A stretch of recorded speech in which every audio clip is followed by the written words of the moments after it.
Race number 31 takes us back to the Martinsville Speedway in Martinsville, Virginia for the 2001 Old Dominion 500. A couple of race notes. 53 laps are on the table. 43 cars are in this race as usual. 47 have entered. 1 to 2 pit stops depending on when you pit. And the big announcement, because we mentioned in the previous episode that Alan Kulwicki had a big announcement, you see it on the screen. Alan Kulwicki has signed a 3-year deal with Walmart to be the primary sponsor of Alan Kulwicki's team, which means Hooters is not returning. Hooters will still be in NASCAR, but we're going to find out later what team Hooters is going to sponsor for. The 4 drivers that failed to qualify include Jeremy Mayfield, John Andretti, John Nemechek, and Tim Steele. Ron Moroso is on pole with Jeff Gordon, Ricky Rudd, and Jimmy Spencer, your top 4 as they go into turn number 1 here at Martinsville.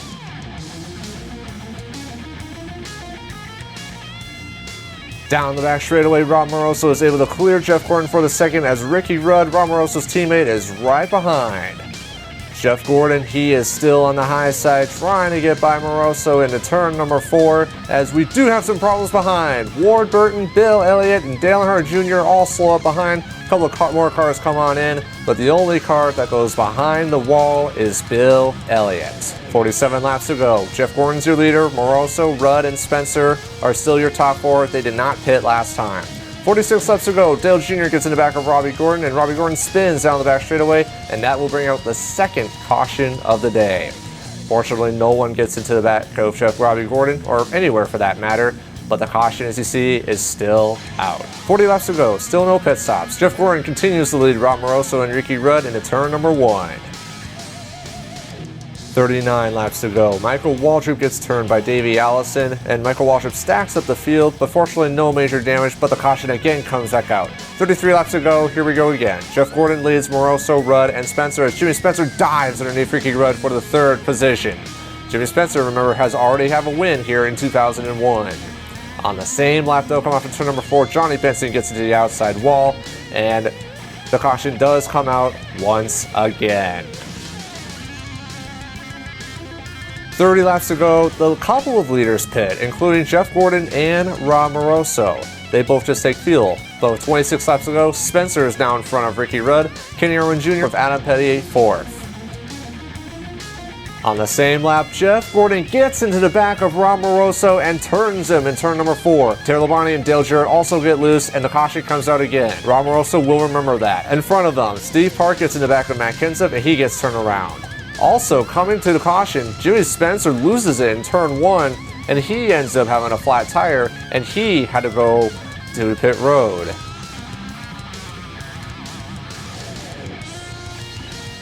"19 laps to go. Kenny Irwin Jr. is the leader with Sterling Marlin, teammate, in 2nd. Tim Richmond, as you see there, in 3rd. Steve Park and Dale Earnhardt are your top 5. 18 laps to go. Kenny Irwin needs to go down pit road, and he has to do it under green. Rusty Wallace and Bobby Labonte follow suit. 17 laps to go. Dale Earnhardt spins his own car around and watches a bunch of cars pile in, including Jeff Gordon. And Dale Jr. also gets some damage too. But Jeff Gordon, points leader, severe front end damage. 10 laps to go. Marlin is your leader now, with Jeff Burton and Jimmy Spencer up there as well. 4 laps to go. Sterling Marlin has to make a pit stop, as he was the leader as well. But now, Jeff Burton pulls out in front. Jeff Burton, remember, has not won so far this season. But with 3 laps to go, Jeff Burton needs to make his pit stop, giving the lead to Adam Petty as he comes off of turn number 4, and he will not look back as Adam Petty will get his 3rd career win here at Martinsville. As you see here, Adam Petty wins, then it's Tim Richmond. Jimmy Spencer was able to come back to finish 3rd. Dale Earnhardt, Joe Nemechek finishes 5th. Rob Moroso was able to come back and finish 6th. Then it's Johnny Benson, Rusty Wallace, Kenny Irwin Jr., and Bobby Labonte with an impressive top 10 finish. So after this race, Jeff Gordon's point lead grew slightly over Tony Stewart, plus 30 points. Ricky Rudd's margin from Jeff Gordon remains generally the same, around 200 points. Jeff Burton remains in 4th. Dale Earnhardt moves up a spot to 5th, as Davey Allison drops 2 spots to 7th. Rusty Wallace moves up a spot to 6th. Marlin remains in 8th. Adam Petty moves into the top 10 in 9th in points, and Dale Jarrett drops a spot to 10th as Bill Elliott drops from 10th to 12th in points.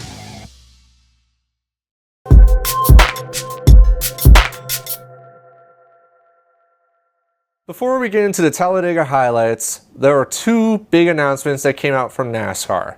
And the first one is the 2002 schedule. So we're gonna go on ahead and we're gonna dive this in 6 races at a time. For the first 6, 5 of the 6 remain the same. We start the Daytona 500, then we go to Rockingham, Las Vegas, Atlanta, but we do have a new race for race number 5, and then it's Bristol. So Darlington is gonna lose a race, and the only race that's on schedule for Darlington will be the Southern 500. But the track to replace Darlington is Gateway. Gateway International Raceway is a 1.25 mile track located in Missouri, and they're gonna go there for the first time ever. Races 7 through 12 remain the same. We go to Fort Worth in Texas, then we're gonna go to Virginia for Martinsville, back down to Alabama for Talladega, then out west to California where they'll have a 2-week stretch where they'll go to Riverside after that, and then they'll go to Richmond. For the next group of 6, we still have the Cook 600 and then we have Dover.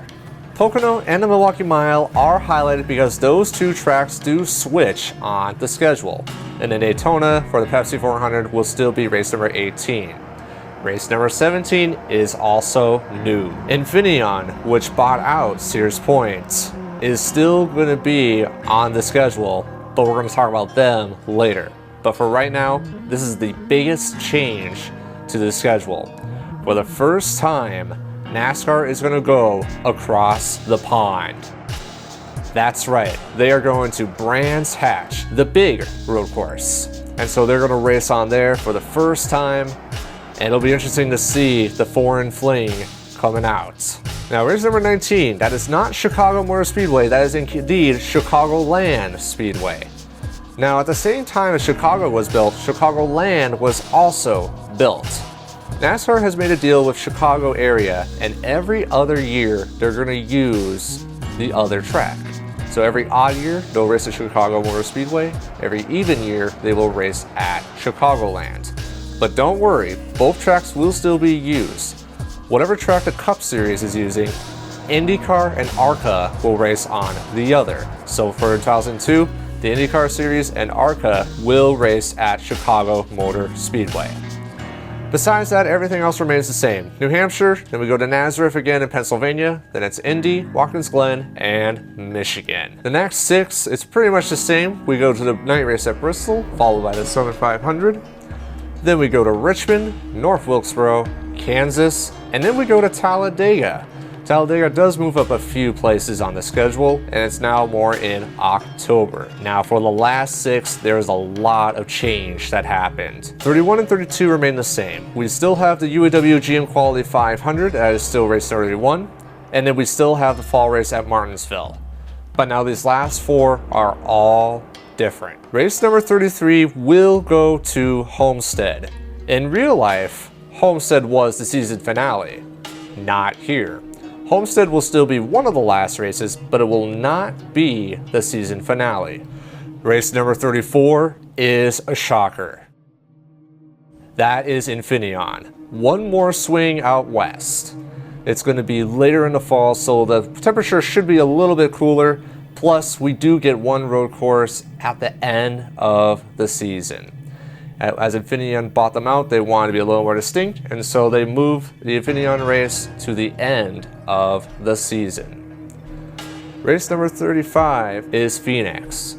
So I lied about Infineon being the last West track. They do go to Phoenix immediately after that for the second to last race, meaning the new, or should I say same, season finale is Atlanta. Atlanta has signed on to continue to be the season finale for the top NASCAR series. But that's not all that was announced. NASCAR is going to bring back the Noble 5 program, in which they've renamed it the Phenomenal 5, or in short, the Phenom 5. This is a completely rejuvenated version of the Noble 5, and as an initial thought process, think of this as a mix between the Noble 5 and what we currently have as the playoffs. I'll explain. So here are some of the notes going in for the Phenom 5. There will be 5 Phenom 5 races in 2002. And those 5 are at some pretty famous and important racetracks. Daytona 500, Coke 600, Brands Hatch, Brickyard 400, and Atlanta. Atlanta has a star by it because how you qualify into that race will be a little more specific, and we'll talk about that in a little bit. So as we look back at the 2002 schedule, the tracks in red are those Phenom 5 races, but there is more. How to qualify for a Phenom 5 race is as so. It's very simple. If you finish in the top 5 of a previous Phenom 5 race, with the exception of Atlanta at the end of the season, then you qualify for the next Phenom 5 race. But to get started, for Daytona 2002, the top 5 from the 2001 season finale race at Atlanta will be the ones to qualify. But now we have something new, and it's called the Phenom Chase. We got 15 drivers that could qualify for this chase, and it'll consist of the final 10 races, and lots of money is on the line. So here's how you qualify for the Phenom Chase. If you were one of the Phenom 5 in a Phenom 5 race earlier in the season, you do have a chance to be in the Phenom Chase. Now, if there ends up being less than 15 drivers qualify, the rest will be based on just the point standings after the Southern 500. But if more than 15 drivers do technically qualify, then again, points will determine the lineup. Now, if there is a tie for whatever reason, the number of wins will break that tie. But if that's also a tie, the number of second place finishes, the number of third place finishes, etc. will set up the field of 15. Now here's how the Phenom Chase works. It looks like a lot, it sounds like a lot, but in the end, hopefully, it's simple. In the first race of the chase, the best 14 of the 15 drivers that finish move on to race number 2. That 15th driver is automatically eliminated. Then in the second race, the best 13 of the 14 remaining drivers then move on to race 3. That pattern will continue up to race number 9, which is Phoenix. At race number 9, which is Phoenix, the best 5 of the 7 drivers will be the ones to qualify for the final Phenom 5 race at Atlanta. And then at that point, the best of the 5 drivers in that final race will be crowned the Phenom 5 champion. So going back to the schedule, as you see there on the right, each of those in pink are a chase race, and then the number on the right in parentheses is how many active drivers that still have a chance to be a Phenom 5 champion. Now let's talk about some of the payouts. So if you win a Phenom 5 race as a Phenom 5 driver, you win $1 million, and that's nothing different from what the Noble 5 originally was. Except for Atlanta. We'll talk about that in a little bit. If you win a Phenom Chase race as a Phenom 5 qualifier, it's not $1 million, it's $500,000. It's less, but it does lead up to Atlanta. Let's talk about Atlanta. There are a couple of different scenarios. If you are the best of 5 drivers, but you do not win at Atlanta, you do get $3 million. You are still considered the champion. If you happen to be the best of the 5 drivers and you do win Atlanta, that is $5 million. Now, one thing I did not note on here, but also too, if you do win the Phenom Chase and the championship, but not the race, you will also receive $5 million bonus. But if you end up being the best of the 5 drivers, you win Atlanta, and you do win the regular championship, that is a $10 million bonus. So huge payouts here for the Phenom 5, and there is a lot on the line. So a couple little extra notes before we do move on to the Talladega highlights. So the reason for the Phenom 5 is to give drivers who have no shot at the regular championship a second chance at some other accolades. So if you are like 13th or 14th in points, or if you did not have the season you wanted to have, you can work harder at one of the Phenom 5 races so that you could get some potential bonus money. It was briefly said before, but this has no effect on the regular championship. This Phenom 5 chase does not affect the regular championship. If you end up working harder during this chase time. You could gain more points and you could potentially get a shot at winning the championship. But nothing that happens here, if you're a Phenom 5 driver, has any effect on the regular championship. Another note, other than the 500,000, there are no additional incentives for the winner of a chase race. So like you will not have like a bye or anything like that. Simply, if you're consistently good, you will be one of the final 5 at Atlanta. And then going back to simplicity, no points, just don't be last. And then the first 5 qualifiers for the first Phenom 5 race for the 2002 Daytona 500 will be the top 5 from Atlanta's season finale of 2001. I did mention that before, but I feel like I do need to say that again. And then one last thing to note that's not on here, but I do want to say, all drivers that participate in the Phenom chase will have automatic qualification for each race. So big example, Brands Hatch, let's just say a road course ringer does finish in the top 5. They do have automatic qualification for every chase race until they are knocked out. Then they don't have that same power. So if you guys have any questions or concerns about this, please let me know in the comment section down below. It's just something to look forward to for next year. Alright, with that out of the way, it's now time to talk about the EA Sports 500 at Talladega.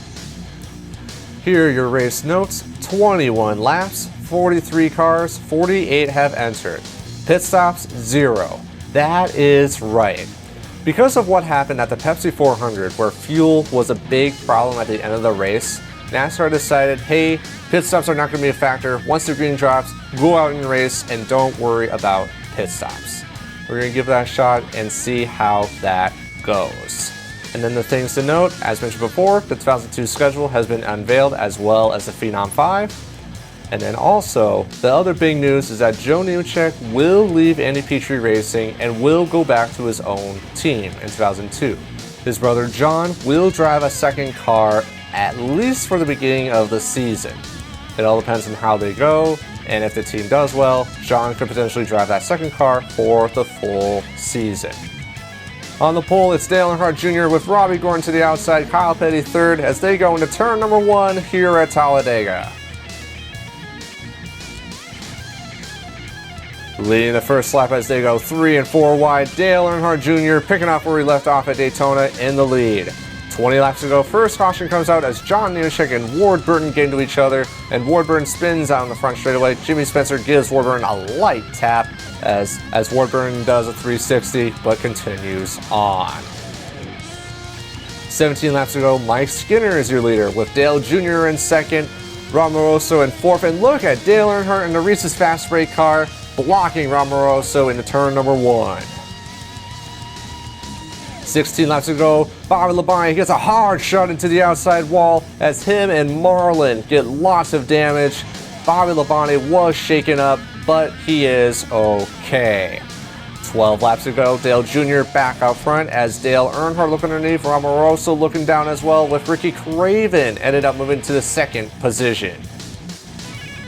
6 laps to go, Sterling Marlin with lots of damage blocks several drivers as Marlin trying to move out of the way. Mike Skinner had nowhere to go as Mike Skinner moves up to the high side, but here comes Adam Petty and they get into each other and the big one takes place down the front straightaway. Alan Kulwicki gets spun, Adam Petty, Jeff Gordon barely misses it as well as Tony Stewart, but the wreck is not over. Tony Stewart, championship contender, gets turned along with Terry Labonte, Jerry Mayfield, Elliott Sadler, and Alan Kulwicki had nowhere to go and sideswipes Tony Stewart. Those two are taken out of the race. Now with 2 laps to go, we're going to show you the final 2 laps in full because this is exciting. As Dale Jarrett is your leader, Rob Moroso in second, Bobby Hamilton in third, and Ricky Rudd, Moroso's teammate, in fourth. Not anymore. Here he goes for third place behind Moroso. Dale Jr., who's been in front all race long, moving to the inside of Hamilton as well as Dale Jarrett in the Coca-Cola Bear car down the back straightaway. That car, as you know, was painted by SpiderTre, and that's available at nnracing.com.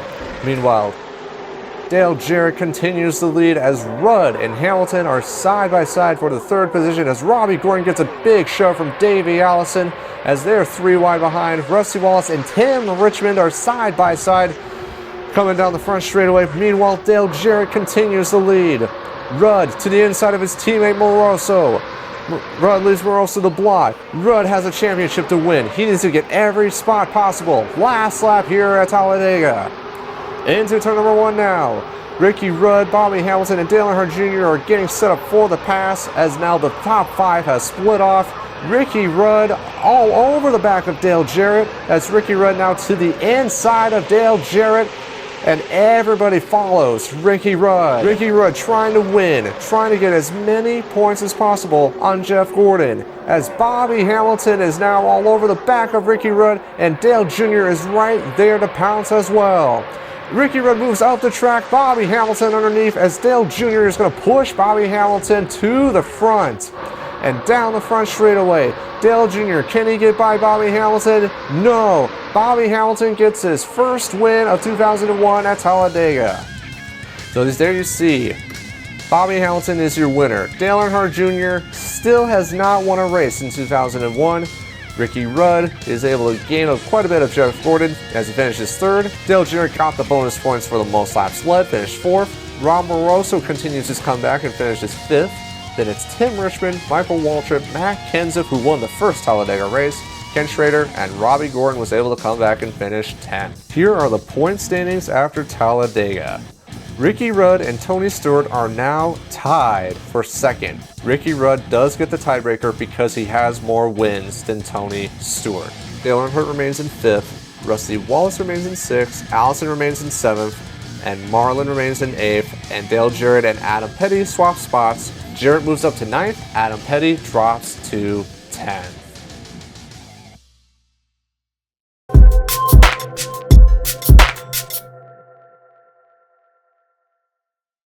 Race number 33 takes us to the Phoenix International Raceway for the 2001 Checker Auto Parts 500.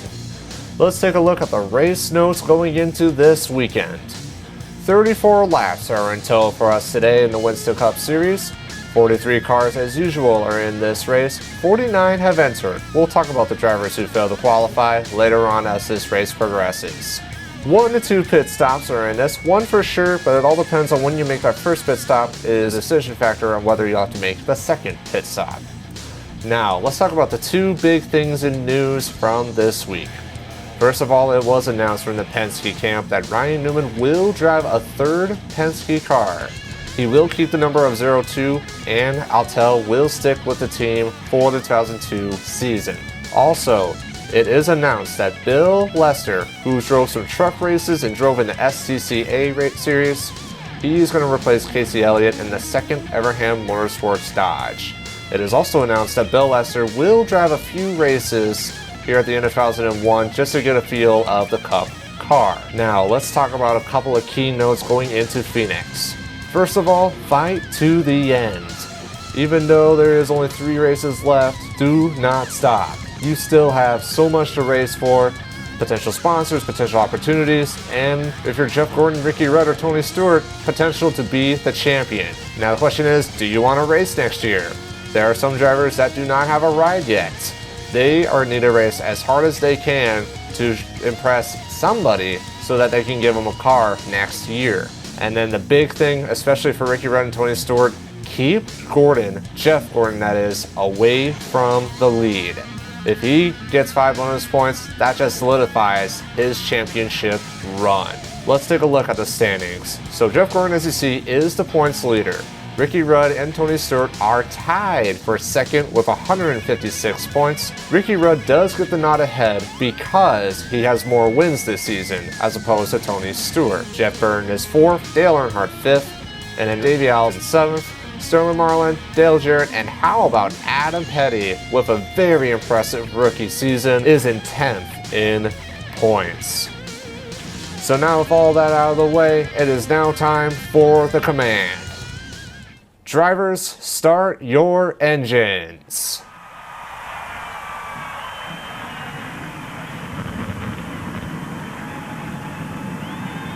The engines have fired here at Phoenix, and now we'll take a look at the starting lineup for today's Checker Auto Parts 500. Starting on pole, the UAW GM Quality 500 winner, Ward Burton, gets the pole spot, and Dale Jarrett will start along Swift in second. Dale Jr., winless so far, can he get it done today? Will start third, and Rob Moroso, who's slowly been moving up the point standings, will start fourth. Sterling Marlin will start fifth, and Adam Petty will continue his impressive rookie run with a good qualifying start of sixth. Jeff Gordon, the point leader, will start seventh. And Joe Nemechek, who's had an up and down season, will start 8th. Bobby Hamilton, Talladega winner in the fall, will start 9th, and Jeff Burton will start 10th. Johnny Benson, car number 10, will start 11th, and Davey Allison, the second Richmond winner, will start 12th. Jeremy Nadeau, this is the final time he will drive the Invaders Zim paint scheme, and he'll have a new paint scheme starting next week, and alongside Elliott Sadler in 14th. Ken Schrader in the pedigree colors this week, and Ryan Newman with the big announcement earlier this week as he is going to be in that car full-time in 2002. Casey Elliott in the 19 as his final races are wrapping down, and Mike Skinner in the 31 car. Steve Park in the 1 and Kurt Busch in the 66 will start 20th. Kyle Petty will start 21st, the Southern 500 winner, and Mark Martin, Riverside winner, will start 22nd. Tony Stewart, currently 3rd in points, will start 23rd, and Dale Sr., starting a little farther in the back, 24th. John Andretti will start 25th, and Terry Labonte with the Monsters Inc. paint scheme will start 26th. You can find that at nnracing.com. Kenny Irwin Jr. in the 42 car will start 27th, and Alan Kulwicki, starting a little ways back, not having the best of the season so far, but he hopes to redeem himself with the Walmart colors in 2002. John Nemechek will start 29th, and Robbie Gordon will start 30th. Stacey Compton in the 92 car, his time is coming to an end at Melling Racing, and Bill Elliott will start 32nd. Brendan Gaughan in his final start will start 33rd, and Jimmy Spencer, promoting the movie Shrek, will start 34th. Ernie Irvin will start 35th, and Ricky Rudd, currently 2nd in points. Ricky Rudd had a terrible qualifying run, and he will start 36th. He has to claw his way up to the front if he has any chance of taking the championship away from Jeff Gordon. Getting to the rear now, Rusty Wallace will start 37th, and Tim Steele, not having the best of seasons either, will start 38th. Chris Trickle will start 39th, and Tim Richmond, with a poor qualifying run, will start 40th. Blaze Alexander, who had the impressive run in North Wilkesboro, will start farther in the back in 41st, and Bobby Labonte starting 42nd, and rounding out the field, the NASCAR Winston West Series driver Rick Bogart was able to get the final spot for today's race in the Checker Auto Parts 500. So here are the drivers that failed to qualify, and this is a big list. Matt Kenseth, Ricky Craven, Michael Waltrip, Dave Blaney, Jeremy Mayfield, and Brett Bodine.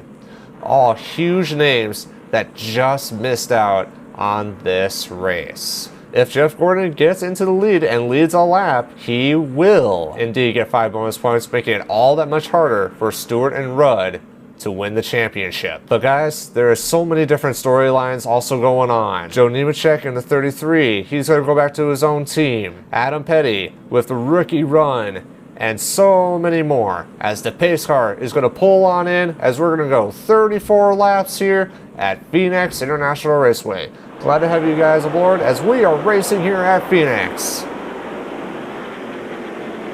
Dale Jarrett gets the good jump into turn number 1, but they stay side by side. Ward Burton does get the jump ahead as they go into turn 2 now down the back straightaway as Dale Jr. looks to give Ward Burton a good shove. Dale Jr. still looking for his first win in 2001 as Ward Burton finally clears Dale Jarrett. Can Ward Burton get his second win of 2001? Ron Moroso, winner at Kansas and Nazareth. He is on the outside of Dale Jr. as we complete lap 1. Adam Petty still to the high side of Marlin, battling for the 5th position. Dale Jr. to the inside of Moroso still as they continue to go side by side. Jeff Gordon has fallen back a little ways as Moroso finally clears Dale Jr. for a moment as we go on board with Dale Earnhardt Jr.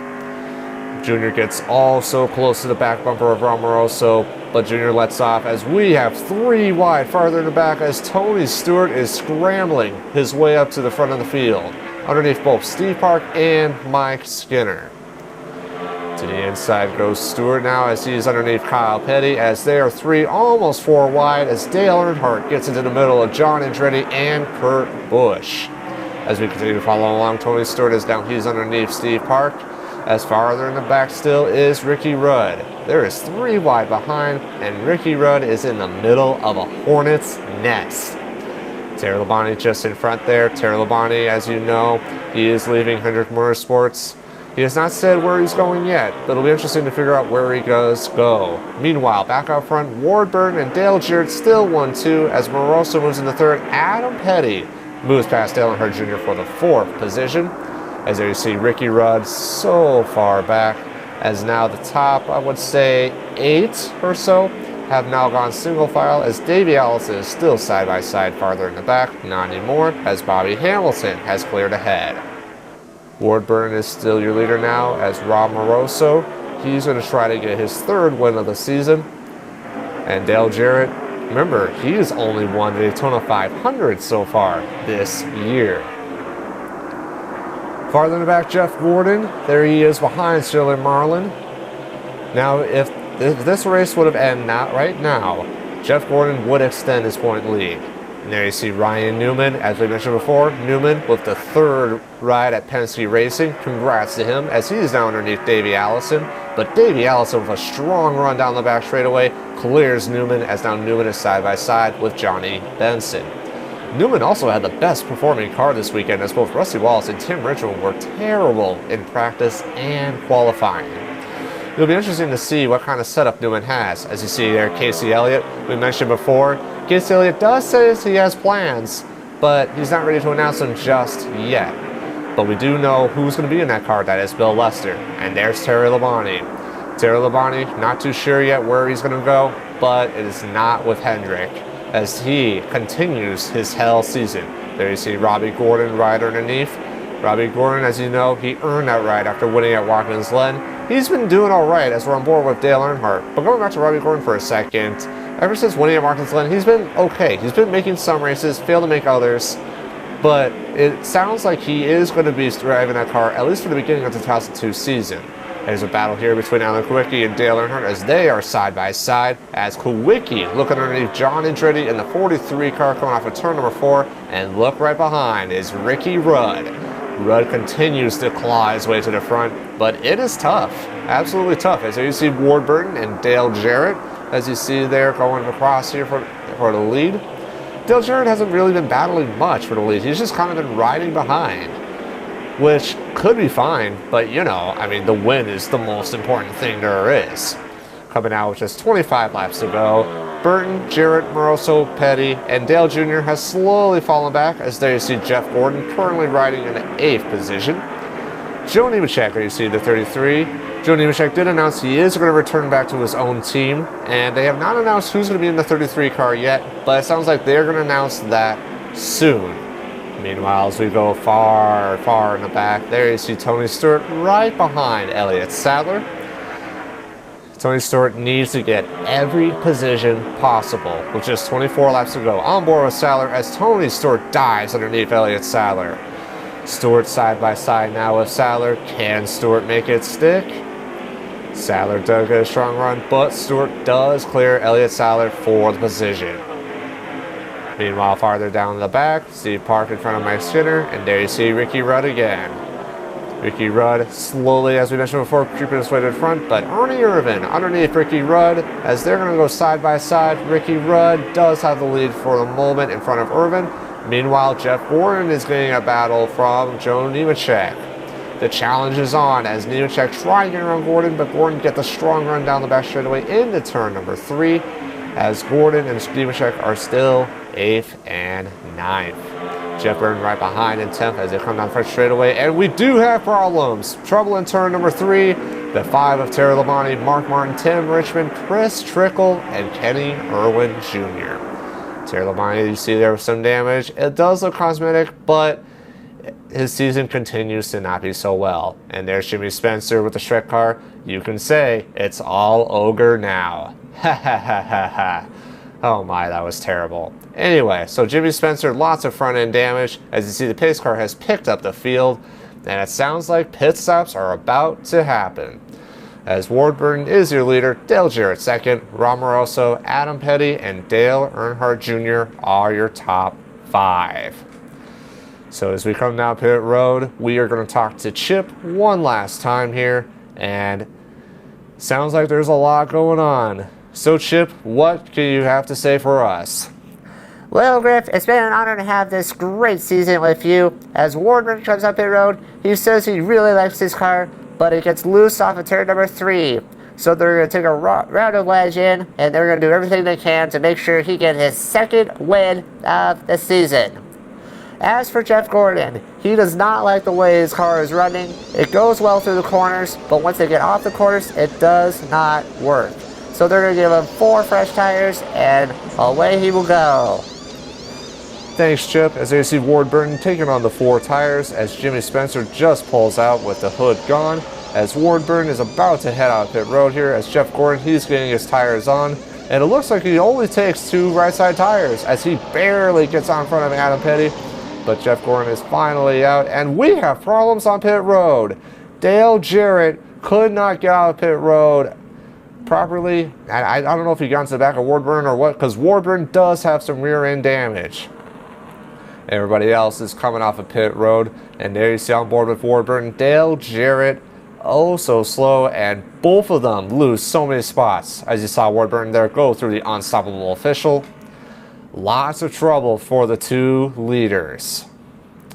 So as you see Ward Burton coming off of pit road here, we will show you a replay of what happened between the cars in turn number 3. So here they are in turn number 3. The 42 gets turned by, I believe that is Ricky Rudd.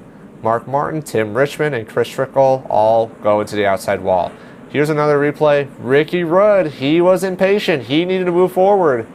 And so he gets in the back of Kenny Irwin, and there's this damage from Jimmy Spencer. Mark Martin, Blaze Alexander barely got away from that. John Nemechek with some damage. And it sounds like Chris Trickle and Tim Richmond have gone behind the wall. On board with Tim Richmond here, as he almost gets in the back of Brendan Gaughan, but he gets into John Nemechek and Terry Labonte. So Tim Richmond and Chris Trickle are behind the wall, and their days are done early.